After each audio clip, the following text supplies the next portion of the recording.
Very very important, इसलिए कि सारा सिस्टम के अंदर, मेडिकल सिस्टम के अंदर या ट्रीटमेंट सिस्टम के अंदर सभी लोग, आयुर्वेद हो, एलोपैथी हो या कुछ भी हो, सारे पति वाला यही बोलते हैं आधा से ज्यादा बीमारी स्टमक से शुरू होता है।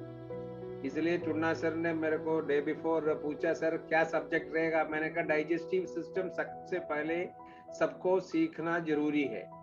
इसलिए मैं आज वेरी इलेबोरेटली आपको डाइजेस्टिव सिस्टम या हमारा जो स्टमक है, खाना है, जब हम खाना खाते हैं वो शरीर की क्या क्या प्रोसेस के जरिए गुजरना पड़ता है, that is very very important.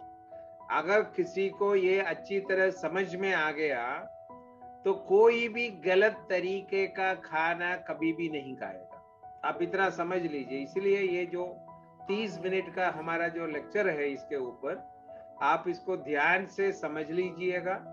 इससे समझने पे आधे से ज्यादा बीमारी से आप मुक्त रह सकते हैं। फर्स्ट ऑफ ऑल आपको ये समझना है, जो खाना खाते हैं वो खाना मुंह में डाल के चबाना होता है। वेरी सिंपल थिंग, बचपन से हम सीखते आया है, खाने को अच्छी तरह चबाना चाहिए। उसका साइंटिफिक वर्शन ये है, जो सलाइवा है, मुंह में जो बनने वाला सलाइवा है, सलाइवा के साथ अच्छी तरह ये ब्लेंड होके, चबा चबा के जूस बना के जो भी व्यक्ति खाएगा उनका डाइजेशन परफेक्ट होगा। क्योंकि digestion starts from the mouth, मुंह से डाइजेशन शुरू होता है। बहुत सारी चीजें ऐसे होती है कि मुंह से ही डायरेक्ट अब्सॉर्ब हो जाता है। आपको पता होगा, जब हार्ट अटैक होता है तो ये कैप्सूल हम जीभ के नीचे रखते हैं। लोगों का गलत फहमी है हर चीज स्टमक से अब्सॉर्ब होता है, नहीं, ब्लड वेसल से भी डायरेक्ट अब्सॉर्ब होता है। वो है जब हम हार्ट अटैक होता है तो एक कैप्सूल तोड़ के मुंह में डालते हैं, जीभ के नीचे रखते हैं, वो डायरेक्टली स्टमक में नहीं जाते, डायरेक्टली मुंह से ब्लड वेसल्स अब्सॉर्ब कर देते हैं। ये जो पूरा सिस्टम है, डाइजेस्टिव सिस्टम है, ये हर किसी को जानना बहुत जरूरी है। ये जो हमारा small intestine, large intestine, food pipe, mouth से लेके एनस तक 6 मीटर लंबाई है। ये 6 मीटर लंबाई में ये ऐसा देखिए, आप अभी ये स्क्रीन में देख सकते हैं, जो स्मॉल इंटेस्टाइन है वो किस तरह से उसके अंदर सेटिंग कर रखा है एकदम। और इसकी जरिए जैसे फूड पाइप से खाना निकलते हैं, जिसको ईसोफेगस कहते हैं, हम ना आम लैंग्वेज में फूड पाइप बोलते हैं। उसके अंदर से खाना जो है वो स्टमक में आके वहां से डाइजेशन शुरू होता है। सारे डाइजेस्टिव एंजाइम्स है वहां पे खाने के साथ मिक्स होके वो जो स्टमक से निकल के नीचे स्मॉल इंटेस्टाइन में जाता है। स्मॉल इंटेस्टाइन के अंदर हर एक सेंटीमीटर में, हर एक सेंटीमीटर दूरी में अलग अलग न्यूट्रिएंट्स को अब्सॉर्ब करता है। तो ये पूरा सिस्टम, मतलब मुंह से लेके एनस तक बिल्कुल क्लीन रखना बहुत जरूरी है। अगर उसमें गंदगी जमा हुआ है, जैसे हम बोलते हैं कि क्या बोलते हैं इसका, गेहूं आटा, मैदा, मैदे की चीज नहीं खाना करके हम हमेशा बोलते हैं। कारण क्या है? मैदा खाने से इनका जो स्मॉल इंटेस्टाइन के अंदर जो अब्सॉर्प्शन पॉइंट है वो ब्लॉक हो जाता है। जाम हो जाता है, उसका माउथ ओपनिंग है विलेज का, वो जाम होने से अब्सॉर्ब नहीं होता। उसके बाद आप जो भी खाना खाओगे वो वेस्ट बन के निकल जाएगा, उसका न्यूट्रिएंट पॉइंट्स जो है अब्सॉर्ब नहीं होगा। इसलिए हम बोलते हैं कि ये मैदा का चीज है, महीने में एक बार खा लिया तो कोई बात नहीं, एक दो दिन के लिए परेशानी होगा। अगर रोज मैदा खाने वाले को अब्सॉर्प्शन ठीक से नहीं होगा, स्मॉल इंटेस्टाइन से फिर वो सारा ट्रैवल करते करते करते फिर लार्ज इंटेस्टाइन में चला जाता है, उसके बाद वो नीचे चला जाता है और वेस्ट मटेरियल डिपॉजिट होता है। सर स्लाइड को मूव करिए, नेक्स्ट जो सब ये डाइजेस्टिव सिस्टम, ये देखिए, ये जो है इसमें हर एक जगह, जैसे आप देखोगे एलईएस के जगह पे एक वाल्व है, मुंह से खाना निकलते समय एक वाल्व है, जो आपका जो एयर वेंट है और फूड पाइप है, उधर भी एक वाल्व है। उसके बाद ये नीचे जाके अपना ईसोफेगस जहां खत्म होगा वहां नेक्स्ट वाल्व है, यहाँ स्टमक खत्म होगा फिर अगला वाल्व है। ये हर एक वाल्व से ओपन करते करते करते ये धीमे से धीरे चला जाता है। प्लीज पास हो। और उसके अंदर देखिए ये स्टमक है, जितना भी कम खाना खाएं ज्यादा खाना खाएं कुछ भी खाएं, 3 घंटे के अंदर खाना खा के 3 घंटे के अंदर पूरा खाना स्मॉल इंटेस्टाइन में निकल जाता है। इसलिए खाने के साथ जब आप खाना खाते समय बीच बीच में पानी पियोगे तो वो खाना जो है खाने के ऊपर या स्टमक के ऊपर प्रेशर आ जाता है और ये खाने को बिना डाइजेशन पुश डाउन कर लेते हैं। इसलिए बोलते हैं कि खाना खाने के बीच में बार बार पानी नहीं पीना।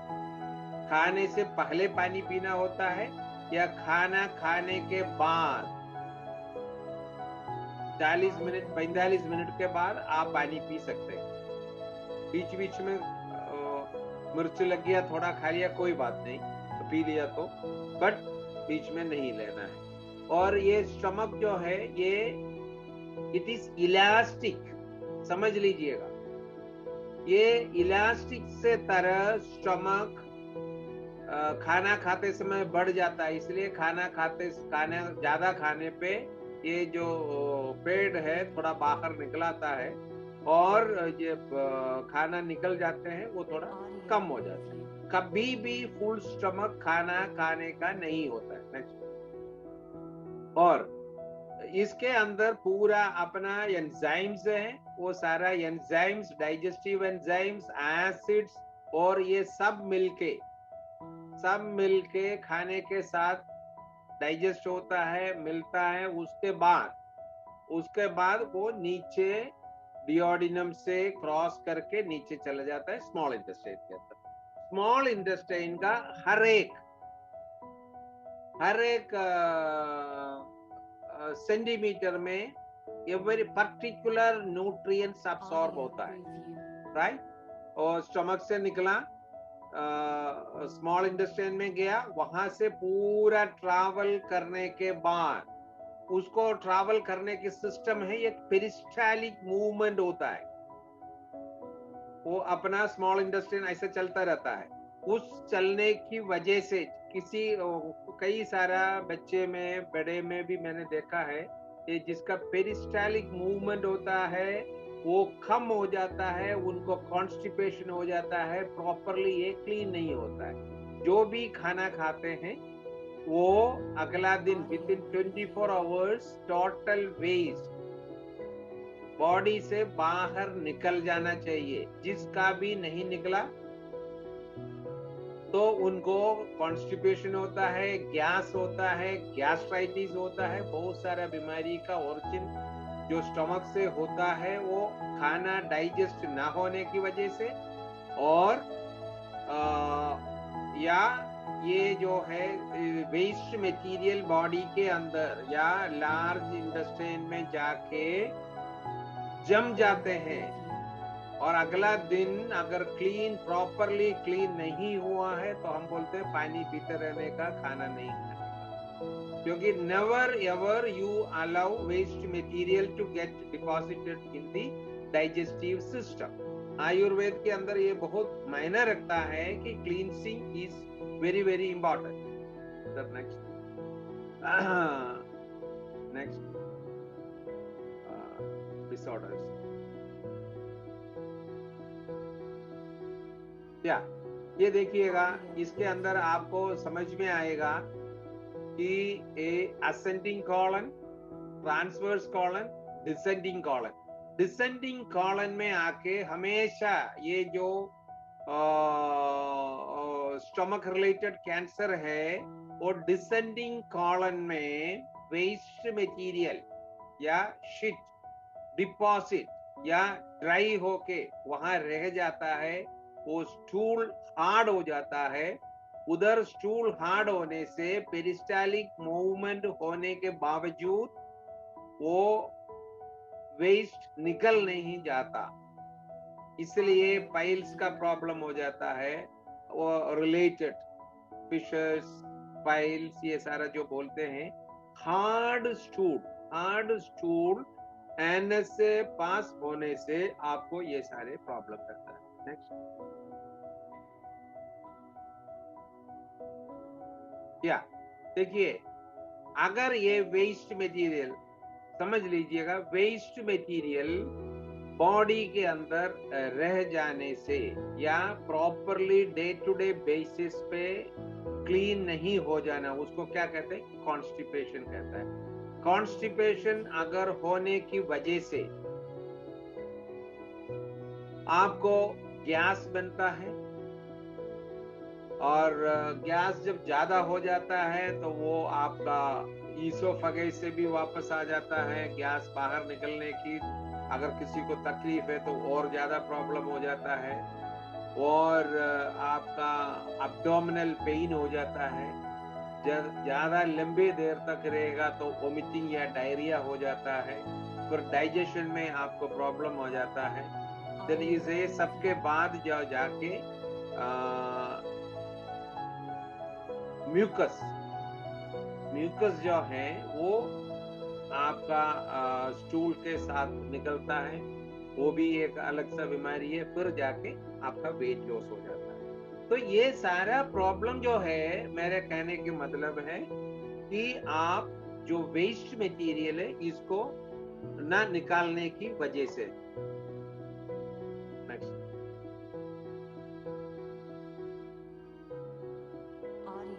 या देखिए, स्टमक रिलेटेड डिसीजेस, जैसे बोलते हैं ना कि स्टमक अगर पेट से शुरू हो जाता, गैस्ट्राइटिस हो गया, अल्सर हो गया, कॉन्स्टिपेशन हो गया, और अपेंडिसाइटिस भी इसी वजह से है। अपेंडिसाइटिस भी आपका जो होता है वो वेस्ट मटेरियल आपकी बॉडी में ऑर्गन्स में डिपॉजिट होने से। क्रॉन्स डिसीज हो गया, किडनी स्टोन हो गया, और एवरी स्टोन बॉडी के अंदर, किडनी स्टोन हो, गॉल ब्लैडर स्टोन हो या कहीं भी स्टोन हो, ये सब अपना वेस्ट मटेरियल बाहर नहीं, कॉन्स्टिपेशन, इसको सिंगल शब्द में बोले तो जिसको भी रेगुलरली कॉन्स्टिपेशन होता है उनको इतनी सारे बीमारियां आ सकता है। Irritable bowel syndrome is also one of the reason for that. तो किसी भी तरह से और भी रीजंस होता है आईबीएस का, मगर ये वेस्ट मटेरियल को बॉडी से टाइम टू टाइम निकालना is very very important. Next. ये आपने देख लिया, मैंने बता दिया था, ये जो कैंसर है, कैंसर का आपने देख लिया ना, वेस्ट मटेरियल वहां जम जाता है, जम जाने की वजह से ही वहां पे ये कैंसर हो जाता है। नेक्स्ट। हाँ, आप समझ लीजिएगा, अगर आपकी डाइजेस्टिव सिस्टम क्लीन रहा तो इतनी सारे बीमारियों से आप बच सकते हैं।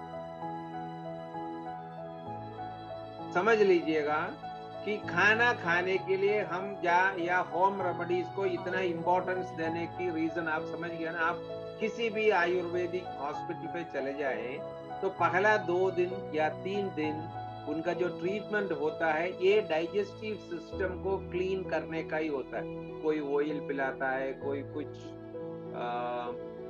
क्या बोलते हैं, कुछ ना कुछ पिला पिला के इसको सारा क्लीन करना पड़ता है। ये हम घर में अपने आप कर सकते हैं। कैसे? सुबेरे जैसे हमारा होता ना, हमारा जो सिस्टम के अंदर या हमारा वेबसाइट के अंदर जो लिखा है प्रीबायोटिक एंड प्रोबायोटिक, ये सब में फर्क है।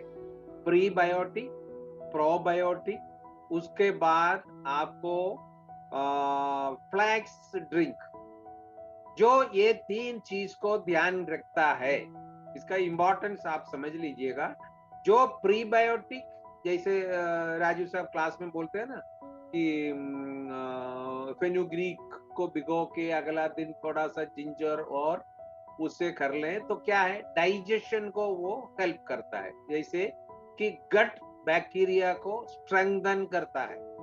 गट बैक्टीरिया को, जो आपकी स्टमक के अंदर जो यूजफुल बैक्टीरिया होता है, जो कर्ड में, दही में जो मिलता है, वो अगर आपकी गट बैक्टीरिया स्ट्रॉन्ग है, कुछ भी खा ले वो डाइजेस्ट हो जाएगा। डाइजेस्ट होना is very very important. Digest होने के बाद अगर वो अब्सॉर्ब नहीं हुआ, अब्सॉर्ब ना होने का रीजन आप समझिए ना, आपका स्मॉल इंटेस्टाइन, लार्ज इंटेस्टाइन में वेस्ट मटेरियल डिपॉजिट रहेगा तो अब्सॉर्प्शन नहीं होगा। अब्सॉर्प्शन नहीं होगा तो जितना मर्जी आप बादाम, पिस्ता, काजू खा लो, कोई फायदा नहीं है। इसलिए मैदा रिलेटेड फूड अवॉइड करने की कोशिश करो। सुबह सुबह एक केला खाना पेरिस्टालिक मूवमेंट के लिए अच्छा होता है। एक केला सुबेरे, बच्चे हैं, बड़े हो, सभी को खा सकते हैं। तो आपको क्या देखना है, प्रीबायोटिक, प्रोबायोटिक, और आपका बहुत सारे लोग अभी भी इतना क्लासेस देने के बावजूद लोगों को थोड़ा सा, सर दही तो हम वैसे भी खा लेते हैं, बोलते हैं दही ऐसे खाना, वो तो आप खा सकते हैं, बट जो सुबेरे जो फ्लैक्स ड्रिंक बोला है उसको ले लें तो कभी भी आपका इंटेस्टाइन में कोई भी तरह की ब्लॉकेज नहीं होगा। और ऊपर से आपका ऑक्सीडाइज्ड सेल्स, मरा हुआ सेल जो है बॉडी में डिपॉजिट नहीं रहेगा और एक तरह से टोटल डिटॉक्सिफिकेशन हो जाएगा।